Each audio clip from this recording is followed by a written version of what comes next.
You already know, another year has passed and I'm making another one of these videos. This channel turns 4 years old today and I turned 17 years old. I don't have too many channel updates this year, unlike last year, but I'm going to change my profile picture, I guess.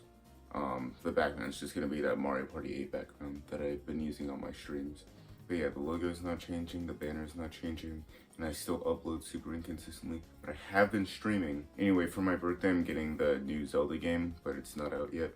And I also bought the Rivals 2 demo. Rivals 2 is a platform fighter, kind of like Smash, but like cooler. It's the sequel to Rivals of Aether, which I did make a video about. And I had already played the Rivals 2 demo at my friend's house, and I liked it a lot, so I decided to finally buy it, even though I was super late. By the way, I main Crag, if you're wondering. I'm really cringe. I also ordered the Nintendo Switch Online Super Nintendo controller, because I thought it would be nice to have for 2D games. And that thing, I'm pretty sure, actually has a D-pad that, like, isn't the worst freaking thing in the universe.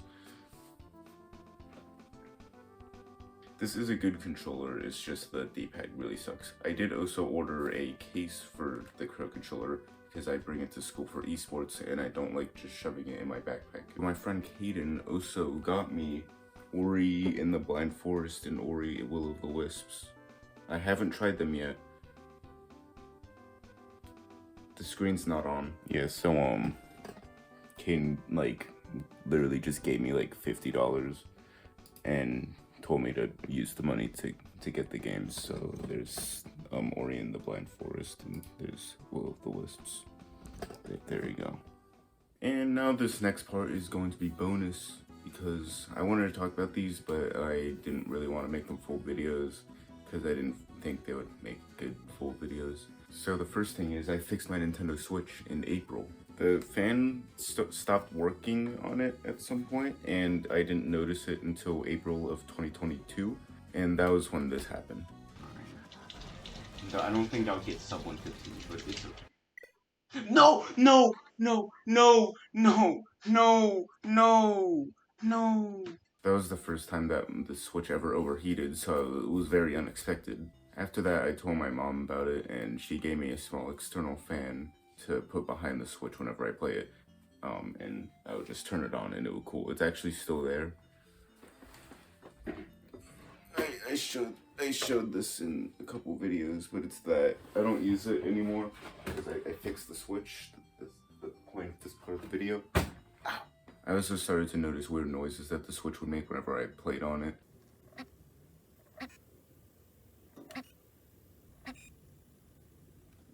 After a year of using that fan, I decided that I may be able to fix it, so I decided to buy like screwdrivers for the Switch. Actually, it's still here. And a new fan. When I tried to open it though, I had a bit of trouble and I ended up stripping a screw on it. So yeah, I gave up on it until like a year later, but the bottom right screw was still stripped. My mom tried helping me open it up by using like the rubber band trick and stuff like that, but it wasn't really working. So what I ended up doing is just unscrewing the rest of the screws that I needed to unscrew, and I ripped out the back of the Switch. But don't worry, I prepared. I bought a replacement back for the Switch. The strip screw is still there though, so my mom, being an absolute genius, thought of the idea of using nail clippers to clamp onto the screw so I could remove it, and it worked.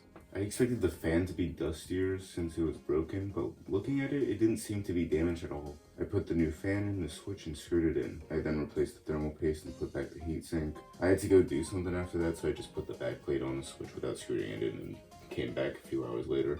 When I came back, I had to screw back on the metal thing on the back and reconnect the SD card slot. And then I tested a game to make sure the fans would spin. After finding a game that didn't need an SD card, since I didn't think I should put it in yet since the Switch isn't completely closed up yet, I could confirm that the fans were indeed spinning. So I put the back plate back on and screwed it in. I was kind of tired of this, so I was so happy to be done.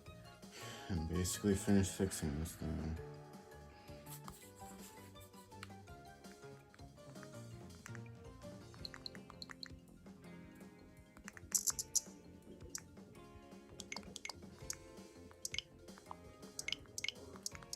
No, I have an SD card inserted.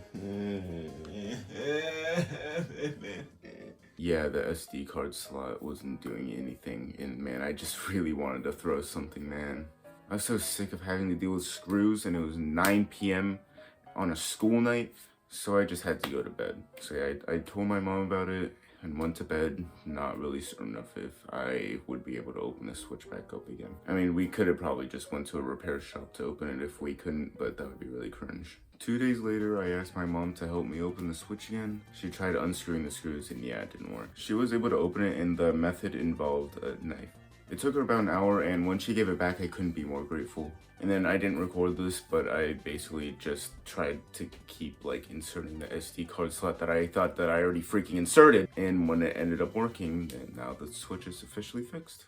There's still a few cosmetic issues still, like how the back of the switch kind of has marks on it from the knife. I also don't have screws there because we didn't have enough. But after an intense testing session of playing 30 minutes of the Mario Kart 8 Deluxe demo, I can confirm that the fans are working and the Switch has worked ever since. I also upgraded my laptop with the thing that past Adrian is hoarding right there. It's something that will make me dread editing videos a little less, and it's actually kind of a cheap and simple upgrade to do. You can show it now. Random access memory. So yeah, I got this on Thursday on August 22nd. And yeah, this is a DDR4 SODIMM 3200 megabits, whatever the frick. It's 32 gigabytes. Well, it's actually 216 gigabyte. Whatever, you know. Go back. I wanted to upgrade my RAM for a while now because I only had 8 gigabytes and DaVinci Resolve lagged a lot because of that. I was reluctant to upgrade it though because it's a laptop, so it's not going to be very easy to like upgrade.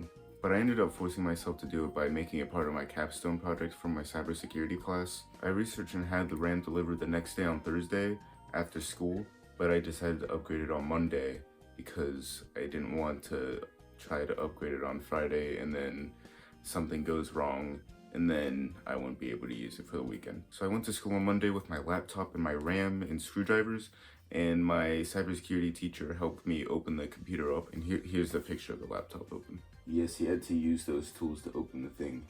It seemed pretty annoying to open because he had to make sure not to break the plastic clamps. After that, however, the upgrade is as easy as pulling out this metal thing and then just taking out the old RAM and putting the new RAM in. We then had to put everything back in, and now everything's upgraded. Editing's still like a little laggy, but it's a bit better. I think that it's a little more laggy still because of the CPU, but I don't feel like opening the computer again. Okay, and that's most of what I wanted to say. Thank you for watching, and thank you to the new people that joined this year, because there are quite a few of you this time. So yeah, thank you. Bye. Bye.